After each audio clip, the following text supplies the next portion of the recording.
வணக்கம் நண்பர்களே, விஜயபிரயாக் பேசுகிறேன். சில கதைகள் நம்ம வாழ்க்கையில் நம்மளை யார் அப்படின்னு சொல்லி புரிய வைக்குது இல்லை. எனக்கு பிடிச்ச ஒரு சுஃபி ஸ்டோரி உங்களுக்கு நான் சொல்கிறேன்.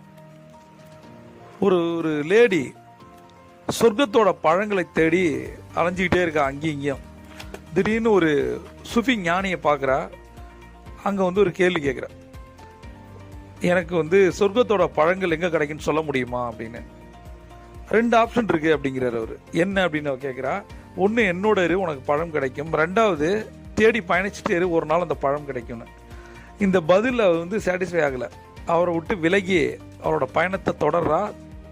தேடல் தொடர்ந்துக்கிட்டே இருக்கு. அங்கேயும் இங்கேயும் போய் உலகம் ஃபுல்லாக அலையிறா. 30 வருஷம் ஆயிடுச்சு. திடீர்னு பார்த்தா அந்த சொர்க்கத்தோட மரம் தெரியுது. சொர்க்க மரம் தெரியுது. ஓடுறா. பார்த்தா பழம்லாம் ஜொலிக்குது.